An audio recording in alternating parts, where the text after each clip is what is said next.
Hello good morning student. मैं चंद्रशेखर आपके अपने चैनल द इनोवेटिव मेथड्स में आप सभी का वेलकम करता हूं। आज की क्लास में हम डिस्कस करने वाले हैं आईआईटी लेवल के क्वेश्चंस जो अभी तक अभी हमने डिस्कस नहीं करे हैं। It's a very tough question. अभी तक आपने हमारा चैनल को सब्सक्राइब नहीं किया है द इनोवेटिव मेथड्स को, तो प्लीज़ सब्सक्राइब कर लें। आइए डिस्कस करते हैं। तो क्वेश्चन नंबर फर्स्ट दे रखा है आपका, integration of sec cube x दे रखा है। तो इसको हमें क्या करना है, इंटीग्रेट कराना है। तो किस तरीके से कराना है, तो इसकी हम हेल्प लेंगे बाई पार्ट मेथड की। तो इसमें दे रखा है आपका, इसको मैं लिख सकता हूँ sec x into sec square x d x लिख सकता हूँ मैं। ठीक है। अब यहाँ पे बाई पार्ट लगाना है मुझे। अब देखो यहाँ पे क्या है, दोनों ट्रिग्नोमेट्रिक फंक्शन है, किसको फर्स्ट माने और किसको सेकंड माने ये आपके नॉलेज पे डिपेंड करता है। तो मैं क्या कर रहा हूँ, यहाँ पे सेक एक्स को फर्स्ट मान ले रहा हूँ, क्योंकि हमें क्या है, जिसका इंटीग्रेशन पता होता है उसको हम हमेशा सेकंड मानते हैं। तो इसको मैंने फर्स्ट मान लिया और इसको सेकंड मान लिया। तो ये आ जाएगा सेक स्क्वायर एक्स हो जाएगा, डी एक्स हो जाएगा यहाँ पे, और यहाँ पे मिलेगा आपको माइनस का integration of d over d x. Sec x को हम डिफ्रेंशिएट कराएंगे और यहाँ पे integration of sec square x t x और होल का हम इंटीग्रेशन यहाँ पे कर देंगे। तो इस मेथड से इसको हम सॉल्व करने वाले हैं। तो सबसे पहले आपको क्या मिलेगा, यहाँ पे सेक एक्स और सेक स्क्वायर एक्स का हमें इंटीग्रेशन पता ही है, तो क्या होता है ये आपका टेन एक्स हो जाएगा। और डिफ्रेंशिएशन करेंगे तो सेक एक्स का क्या मिलेगा, सेक एक्स और टेन एक्स हो जाएगा। और सेक स्क्वायर एक्स को अगर हम इंटीग्रेट कराएंगे तो यहाँ से क्या मिलेगा आपको, टेन एक्स मिलेगा और इनटू में डी एक्स हो जाएगा। और ये हो जाएगा सेक एक्स और ये टेन एक्स माइनस का सेक एक्स और ये मिलेगा आपको ten square x. I hope आपको यहाँ तक क्लियर हो गया होगा। कोई डाउट कोई क्वेरी है तो कमेंट में आप ज़रूर पूछें। तो इस तरीके के क्वेश्चन को यहाँ तक सॉल्व करना है। अब क्या करना है आपको सेक एक्स और ये है आपका टेन एक्स माइनस का सेक एक्स, और टेन स्क्वायर एक्स को हम क्या लिख सकते हैं, sec square x minus one, sec square x minus one. इसका होल का इंटीग्रेशन करना है मुझे और ये मिलेगा यहाँ पे आपको sec x tan x minus, इसका अंदर मल्टीप्लाई करा देंगे तो ये मिल जाएगा आपको सेक क्यूब एक्स और माइनस का सेक एक्स हो जाएगा, होल का इंटीग्रेशन और डी एक्स। अब मैं क्या करूँगा, इसको डिवाइड कर दूँगा मैं, sec x tan x minus का sec cube x d x हो जाएगा और माइनस माइनस प्लस का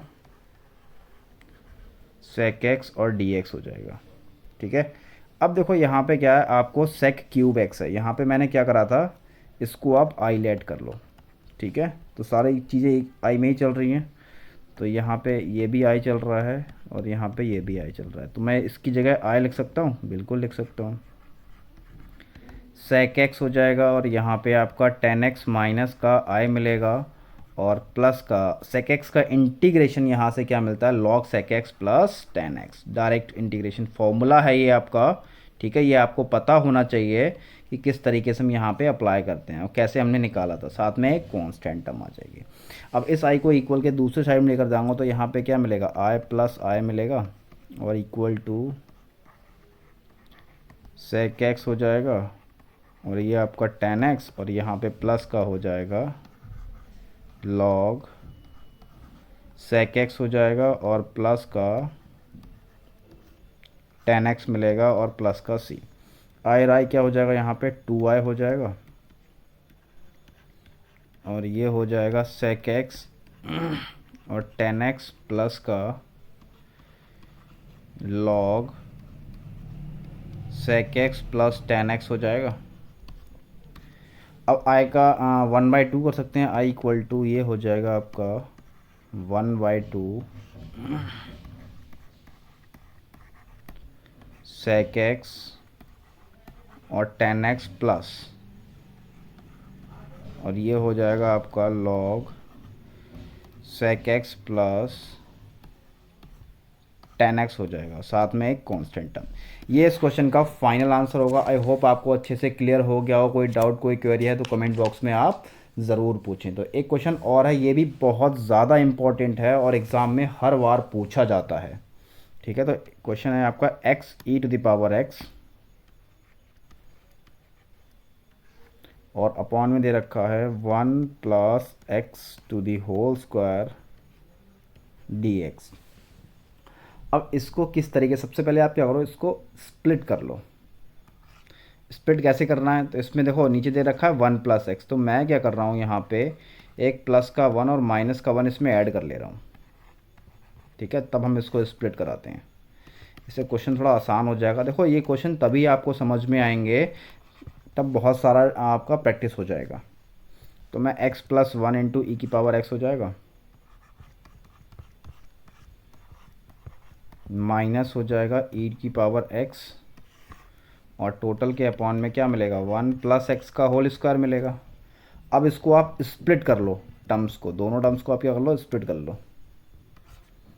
तो ये हो जाएगा आपका x plus 1 e to the power x और अपॉन में क्या हो जाएगा 1 plus x to the whole square minus e to the power x और 1 plus x to the whole square. ये भी क्या हो गया, मैंने इसको अलग अलग कर लिया। यहाँ पे dx हो जाएगा और यहाँ पे dx हो जाएगा, एक टर्म से यहाँ से कैंसिल हो जाएगी। तो ये बचेगा आपका a की पावर x और 1 प्लस एक्स बचेगा और इनटू में dx बचेगा। अब देखो क्या करना है यहाँ पे आपको, सिंपल कि इसको आपको बाई पार्ट मेथड का यूज़ करके इसको सॉल्व करना है पहले वाले टर्म्स को। तो यहाँ पे आ गया e की पावर, इसको आप ऐसे ही रहने दो, इसको मत छोड़ोगे, इसको छोड़ोगे तो आप प्रॉब्लम में फंस जाओगे। तो ये आ जाएगा आपका, यहाँ पे मैं क्या करूँगा 1 upon 1 plus x as it is होगा और e की पावर x dx का इंटीग्रेशन माइनस होल का इंटीग्रेशन और d over d x 1 upon 1 plus x, हमने आइलेट का रोल का यूज़ किया हुआ है, और इंटीग्रेशन ऑफ e की पावर x dx और इनटू में क्या हो जाएगा dx मिलेगा। और यहाँ बचेगा आपका माइनस का 1 अपॉन 1 प्लस एक्स का होल स्क्वायर और इनटू में dx हो जाएगा। अब यहाँ पे क्या मिलेगा 1 अपॉन 1 प्लस एक्स, ई की पावर एक्स का इंटीग्रेशन ई की पावर एक्स हो जाएगा माइनस, इसको डिफरेंशिएट कराएंगे तो यहाँ पे माइनस माइनस प्लस हो जाएगा। ठीक है, तो 1 अपॉन और 1 प्लस एक्स का होल स्क्वायर हो जाएगा। क्यों हो रहा है कि 1 प्लस एक्स की पावर को ऊपर माइनस में ले जाऊँगा, फिर उसको मैं डिफरेंशिएट कराऊंगा तो क्या हो जाएगा माइनस का 2, इसको मैं फिर नीचे ले आऊँगा तो यहाँ प्लस का 2 हो जाएगा और माइनस माइनस प्लस हो जाएगा। और ई की पावर एक्स का इंटीग्रेशन ई की पावर एक्स ही होता है, और माइनस का यहाँ पे आ जाएगा ई की power x dx upon 1 plus x का होल स्क्वायर। अब यहाँ पे देखो एक चीज़ माइनस में है एक प्लस में है, तो ये कैंसिल हो जाएगा। तो यहाँ आपका फाइनल आंसर मिल जाएगा आपको e की power x upon 1 plus x और साथ में एक कांस्टेंट टर्म आ जाएगा। ठीक है, ये इस क्वेश्चन का फाइनल आंसर है। आई होप आपको अच्छे से क्लियर हो गया होगा। अगर कोई डाउट कोई क्वेरी है तो आप कमेंट बॉक्स में आप ज़रूर पूछें। ठीक, आज की क्लास हम यहीं पे एंड करते हैं। ठीक है, और आपने हमारे चैनल को अभी सब्सक्राइब नहीं किया है द इनोवेटिव मेथड्स को, तो प्लीज़ सब्सक्राइब कर लें।